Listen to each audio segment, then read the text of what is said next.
Welcome to Postcolonial Space. I'm Masood Raja, and in this video I will briefly explain the term settler colonialism. Now, the term settler colonialism is used always in opposition to a different form of colonialism, and most theorists divide colonialism into occupational colonialism and settler colonialism. Now, the occupational or occupied invasive colonialism was when Europeans invaded a country like India or Kenya or Nigeria, appropriated its resources, took it over, and then left after decolonization. Settler colonialism is the kind of colonialism where the Europeans came, took over a land, either destroyed the native cultures or overpowered them and then settled in that territory.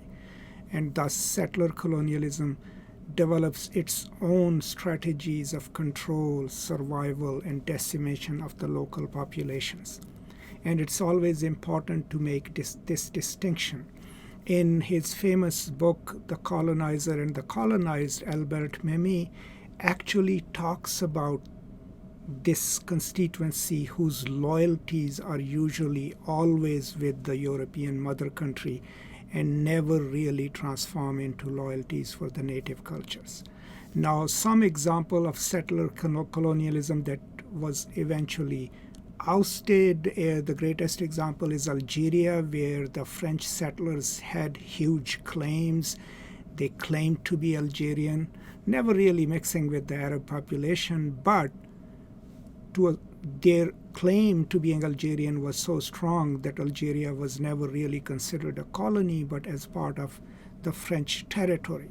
Now, other open examples, of course, are Australia, New Zealand, United States, Canada.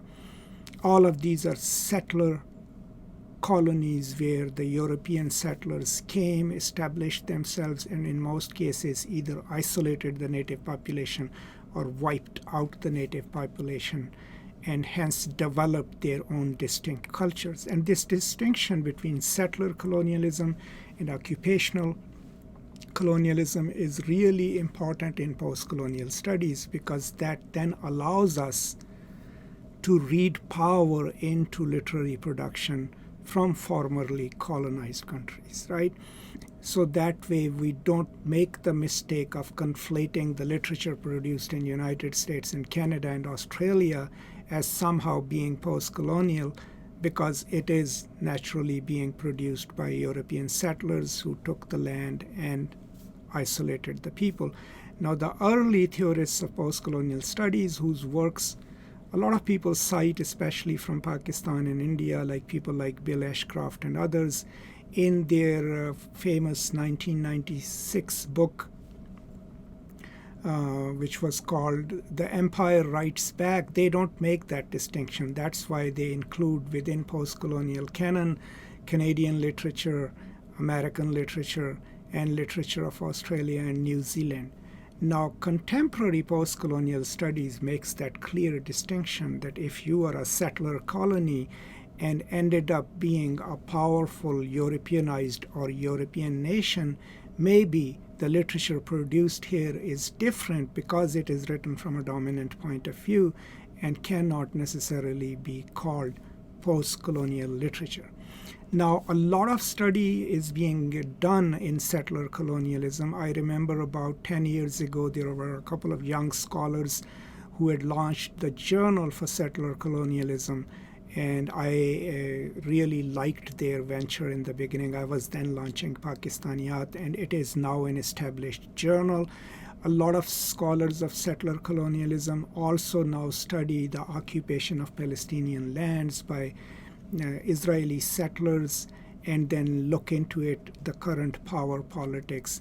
Then, of course, within United States, settler colonialism can be helpful in studying the lives of the Native American people and what happens to them because of settler activity in the past, but also even in the present, what happens to their lands, what happens to their cultures.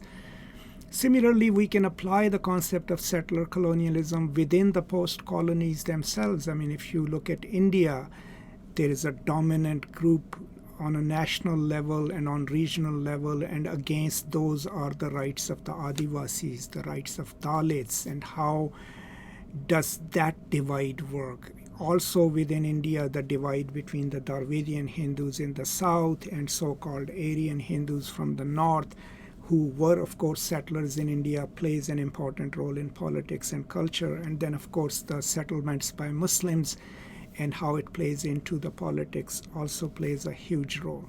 In Pakistan, for example, same applies to the smaller provinces and the Punjabi settlers there. So settler colonialism is a distinct term, and that historically it was the kind of colonialism where the European settlers actually went, captured territory, developed their own subcultures there, and became the dominant groups in those countries. And in the current global order, you can also take a look at the settler colonialism in Africa. For example, in South Africa, despite the fact that the apartheid was defeated, apartheid itself was a system implemented by the settlers, by the European settlers, to keep the majority Africans isolated.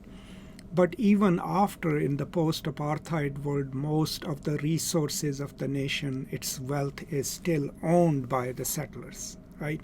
Who also consider themselves South Africans, but their alliances, their affiliations are still with Europe. Similarly, another stark example of when someone tried to undo the privilege of settler colonists is the example of Zimbabwe, right, where, the Zimbabwean government tried to redistribute land, and then the uproar from Europe and the isolation from Europe drove that economy into the ground. And so those are the struggles of how do you get your freedom and then redistribute land in a way that the native people get some share of it too, and the country doesn't remain owned by the same settlers who historically had owned most of the agricultural land. These are some of the major issues of settler colonialism, and I think it's an important thing to keep in mind when you do post-colonial studies, and to know the nuanced difference between settler colonialism and occupational colonialism, or what can be called invader colonialism. The latter was just meant to extract resources and created a limited hegemony to do that. The former settler colonialism, the Europeans came to settle, they took over territory, eliminated or isolated the native cultures, and then took over those territories and built their own nations and systems over there. And I've already given you some of the examples. I hope this is useful. Let me know what you think. If you have some other examples of settler colonialism, or if it figures prominently in your study, please let me know. And if I've missed anything in this discussion, also please let me know so that I add it in another video. That's all for now. Thank you so much and for your time. And also please do consider subscribing to the channel, and do also check out our memberships and see if they appeal to you. Thank you so much. Goodbye and peace and love.